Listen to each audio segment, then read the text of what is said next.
A driver in need of $6,400 in repairs after buying a car with the major odometer discrepancy. Seen a Honda with great mileage, and I was like, oh God, this is the right thing. Kids getting their hands on potentially dangerous drugs with just one click. These kids are so savvy now. People ordered to hand over thousands of dollars after a government agency gives away too much money. When systems fail, people pay the price. We trace the damage, expose the truth, and fight to fix it. This is Uncovered by Atlanta News First Investigates. A Metro Atlanta woman buys a car only to find the mileage on the odometer was off by more than 130,000 miles. Atlanta News First consumer investigator Better Call Harry found it's a part of a pattern within a Peachtree Corners car brokerage. Shadeja Johnson made a huge mistake when she test drove this 2013 Honda Ridgeline. She fell in love. You loved the car. I did. And you were like, I'm buying this car. Yeah.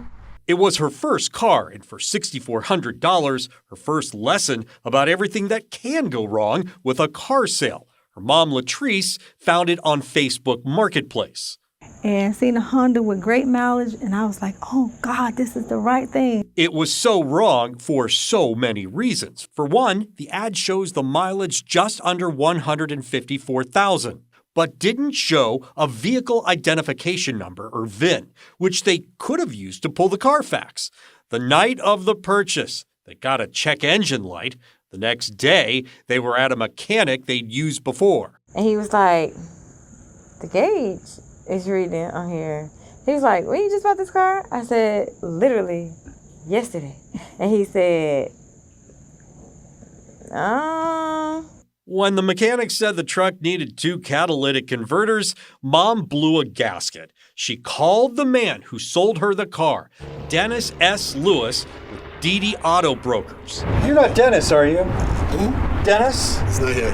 Latrice and her daughter say this is Dennis, although he denied it. He said, no, take it to my mechanic.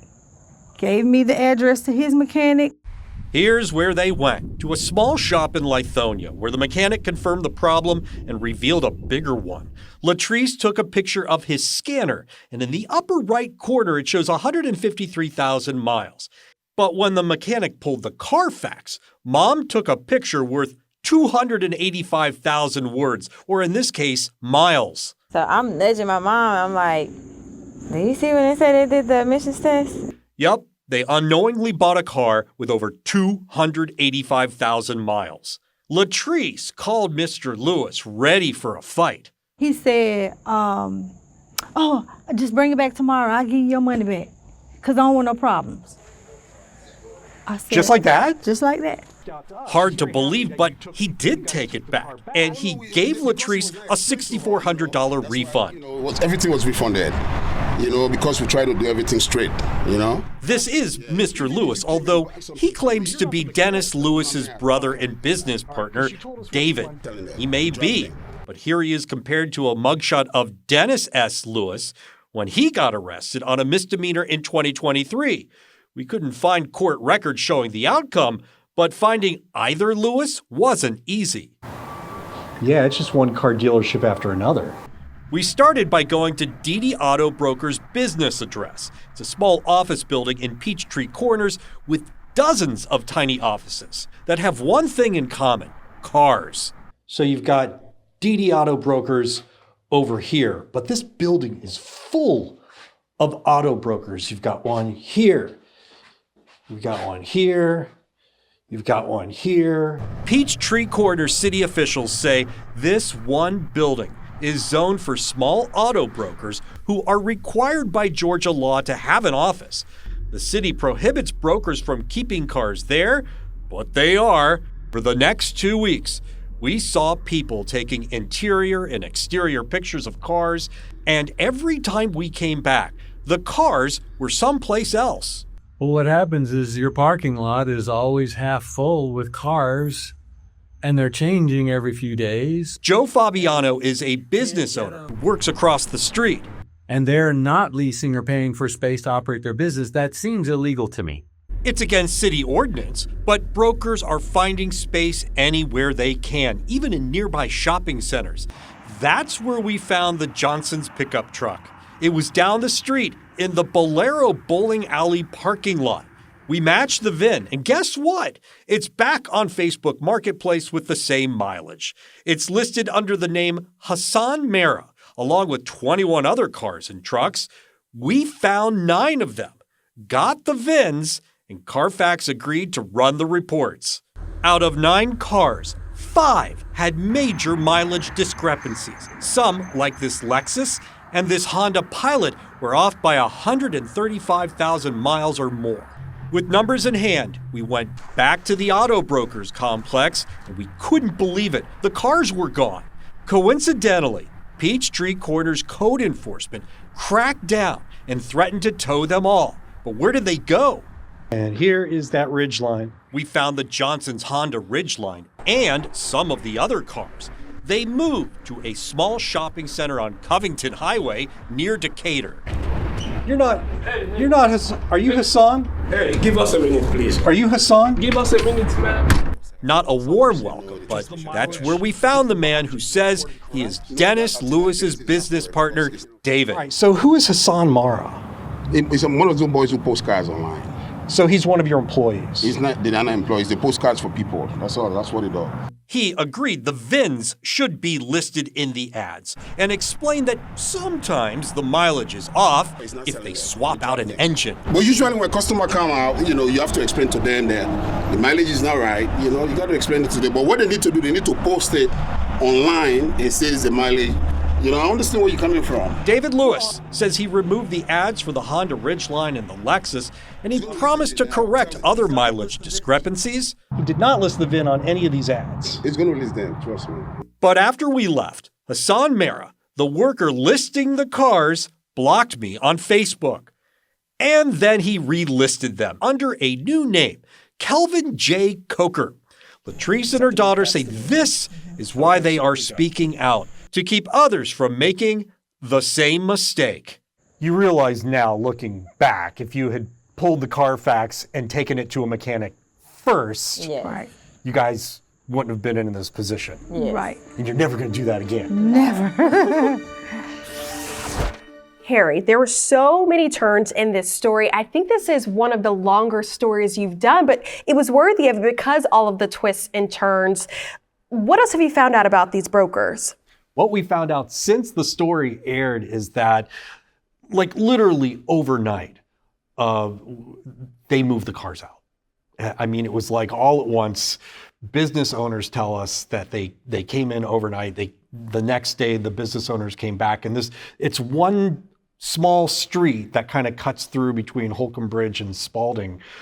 And you're Better Call Harry because you give the best advice to our audience. What can we do to protect ourselves so we're not in this situation?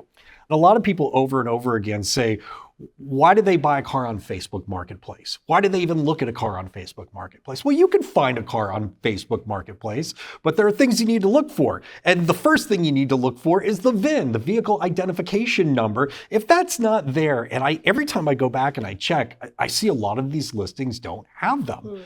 So you can't go and do a mileage check or pull the Carfax or the auto check. And there are other places out there, by the way, online that offer reports. So you can shop around. But those are the two biggies, Carfax and auto check, where you can at least look at the mileage history, because those history reports don't tell you everything. I mean, some of them do if you did everything at the dealership. Then you can look at the total history of the car, and I would still say take it to a mechanic, but the mileage is the key. Well, this story is so far from over. I'm looking forward to the next update. Thanks so much, Harry. Atlanta News First Investigates cares about your community and the issues impacting your neighborhood. Scan the code on your screen and share a story you think we should investigate. If it's one we can help you with, we'll reach out to you. Teenagers finding new ways to score e-cigarettes on the internet. Atlanta News First Investigates uncovers the loophole, leaving some parents worried. Georgia teenagers finding new loopholes to secure potentially dangerous drugs. Atlanta News First investigative reporter Anastasia almost found the potentially harmful devices are just one click away. Oh my gosh, yes, I had to be a detective. Sheila Mitchell Murphy says a Mr. Jack Pinton sent a cherry pie flavored vape to her house in Loganville. I'm like, there is no Jack Pinton at my house. And come to find out it was my grandson. She says her 15-year-old grandson had used the fake name to order the vape online. The first one that my grandson got was THC. And the second one was nicotine. She found this receipt in his email from Delta 8 Resellers website. It's for a Trip Drip disposable vape with 8 cannabinoid blend, including Delta 8 and 9. Those are psychoactive substances derived from cannabis that the FDA says are not regulated and can be especially dangerous for children. Sheila's ultimate fear is that her grandson could get his hands on something from any seller that could kill him. Some of them could be laced with fentanyl. I am a Gold Star mother, which is a mom who's lost a child in the military. I know a lot of moms who have lost their children because of fentanyl. Last year, Georgia Governor Brian Kemp made it illegal to sell hemp products to anyone younger than 21, and sellers have to apply for a license through the state's Department of Agriculture. We did not find this license for Delta 8 resellers or their parent company, Vando Holdings. In fact, we found Vando Holdings' Georgia business license was revoked in 2022. It was also revoked or terminated in nearly 24 other states. The company, based in New Jersey, also owns at least 3 other websites for vapes and kratom and have received warnings from the FDA for selling tobacco products without pre-market authorization. Delta 8 resellers and their parent company did not respond to our emails and phone calls. We went on to order from the website ourselves. When you first visit the site, you have to verify that you're 21 or older by clicking this button.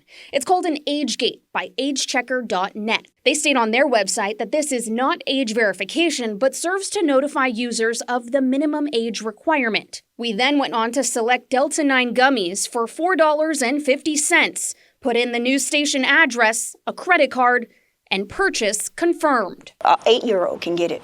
A 5-year-old. I mean, you know, these kids are so savvy now. They're starting at young ages to get on the internet. Atlanta News First Investigates found the North Dakota Attorney General investigated this same claim against the website's owners. He filed a settlement between the state and the company last week. It states the owners denied all allegations but accepted a fine and will not sell to North Dakota residents for a year. They refunded the money back to my grandson because he used his account. And I said, that's not good enough. I said, because what if he had have died?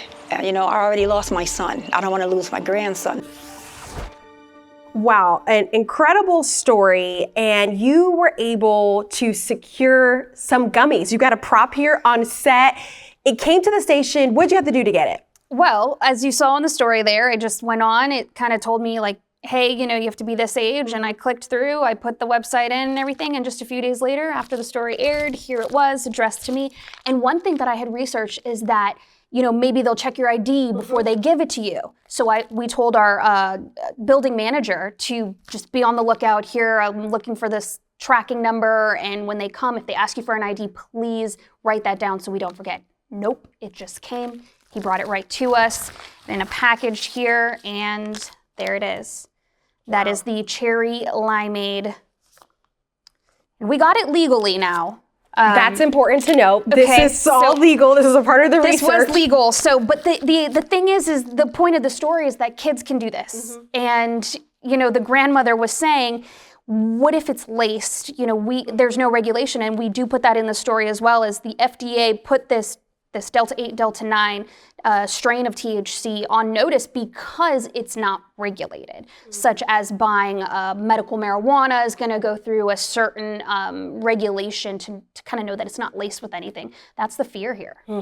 Is any Georgia agency doing something about this? So the response that we got from the Georgia Attorney General's office was that they did get a complaint about this seller. We do believe it was the grandmother after this took place. But they also said that they are aware they have other complaints of this type of sale to children going on. And they said that they are currently investigating online retailers for similar criminal and regulatory violations. It could be a criminal offense if these sites or are found to be selling to minors. And you already mentioned it, but I want to dive deeper into it. The bigger point about this story is that it affects children, and we know our kids are on social media these days more than they're not on it. What role does social media play in all of this? So our national team, Investigate TV, they actually did an extensive investigation into social media, specifically in TikTok. They found that there were sellers that were getting around the regulations of selling vapes and things like that. You can't put the word vape on TikTok Shop, so they were selling them as sensory packs, fidget toys, air diffusers, and they were going through. So one of our reporters, she would try to purchase. One of them was canceled by TikTok, and the seller then messaged her, "So sorry that TikTok canceled it, but go to our website. It won't get canceled there." And so there really are some concerns around social media. The seller then told her there's discreet packaging, no ID. So it kind of shows that there is knowledge behind what they're doing.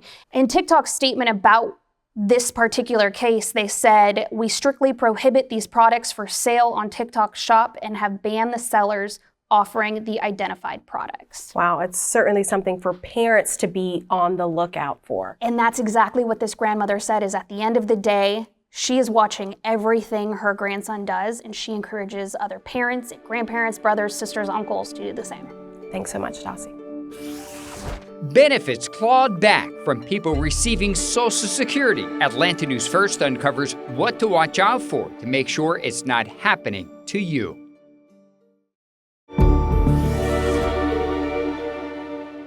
Billions of your tax dollars potentially misused. The Social Security Administration paid out too much money in benefits and is now demanding the cash back. Atlanta News First investigative reporter Andy Parati uncovers what you can do if it happens to you. Let's see. As an amateur photographer, David Morgan knows the importance of focusing on what's important. This was a wedding that I did for a lady. Documenting milestones and memories, including his baby brother, Dennis Morgan.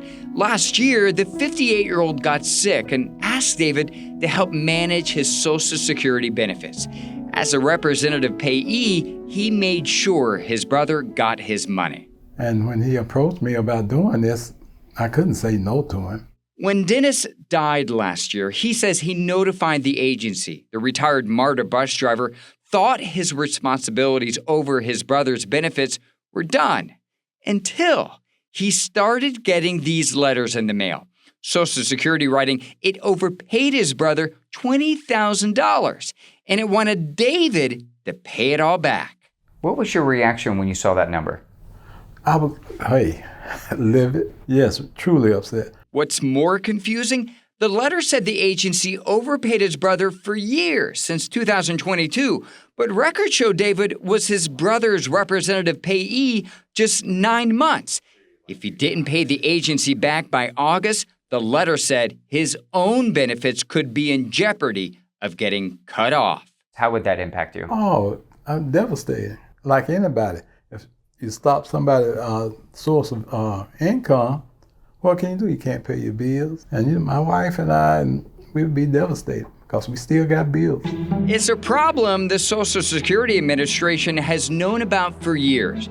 According to an Inspector General's report last year, SSA made nearly $72 billion in improper payments, most of which were overpayments. When, through no fault of their own, we overpay them and then claw back in a rather brutal and summary way 100% of their check. Oh, disgusting. It happened to Samaida Schwelta Michael and her family too. They fled the war-torn country of Eritrea, a small North African country, to Georgia about 6 years ago. Now, U.S. citizens, they rely on Social Security to take care of their 2 mentally disabled adult children. But we're told recently they could lose their benefits if they don't pay back about $4,000 in overpayments. I didn't steal anything. It was the government who allowed us and gave us this. So it was like a punishment I'm getting for nothing I do. A punishment for something you didn't do. Yes, I didn't do anything. I didn't steal. Mills Carver is an attorney with Atlanta Legal Aid, a nonprofit that helps underserved communities. He represents Saminish's family. And you should also know that it's not just Social Security. Social Security is tied to Medicaid and it's tied to food stamps. Losing one can put you in jeopardy of losing all of those other things as well. If we don't have it, we are like almost homeless. When Atlanta News First Investigates reached out to Social Security, it sent this website on how to resolve an overpayment. It breaks down how to file an appeal and explains the agency can go after living relatives for overpayments, writing, if you die before you fully repay an overpayment, we may seek repayment from anyone who receives benefits based on your record. This is my brother Dennis. Within weeks of Atlanta News First Investigates reaching out to Social Security on David's behalf, he says the agency confirmed it made a mistake. He hopes his story will shed light on the impact of what he says is the agency's failure to fix a systemic problem. It's already hard enough to try to make a living on a fixed income. And when you have no income, it's like, hey, that's fear. You could lose everything. Important story, Andy. For Saminisha, what happened with her case? Well, just a few days before the original story aired, her attorney confirmed to us that Social Security resolved the issue, saying that she doesn't owe any overpayments. She did have about a month's worth of payments that she did not get because of the ordeal, so they're trying to get that money back. In both cases, though, we reached out to David Morgan and Saminish's case to Social Security on their behalf, and I have to give credit to Senator Ossoff's office. They also reached out a few weeks before our reporting. Things seem to be resolved. We can't take total credit, but you can see the timeline there. I'm sure you felt this pushback in your reporting because it's one of those lingering questions for our audience. It's that perspective. If it's the recipient who gets the money from the federal government wrongfully, is it really their responsibility to help correct the government's mistake in the first place? Well, the government will say, well, we gave you money that you don't deserve, so we want it back. And the recipients, the beneficiaries, are going, well, we didn't know we were getting overpaid. And why should we be giving you money back? And it's not like we got rich over it, and many times they didn't even know that it happened. So there's got to be some sort of like middle ground to resolve that issue. And that's what a lot of people are trying to do with this in Congress and obviously the people who are stuck in the middle. What makes this problem particularly interesting is contacting Social Security. Yeah. We've gotten tips, emails, phone calls where people are like, we cannot get in touch with the Social Security Administration. So what do you recommend? Being that squeaky wheel, being your own advocate. Attorneys are really hard to get to take on these cases because they don't really pay much. And most of the people that have this problem are on Social Security, so they don't have extra income to hire an attorney. So be a squeaky wheel, call, email, contact your local congressman. In some cases, you might be able to go in person. Other cases, you may have to have an appointment. Great tips. Thanks so much, Andy. You can listen to all of our extended conversations on these stories right now on our podcast, Behind the Investigation. Just search Atlanta News First on your favorite podcast platform. You're watching Uncovered by Atlanta News First Investigates, a weekly hour-long investigative show with new episodes launching every Sunday at 7.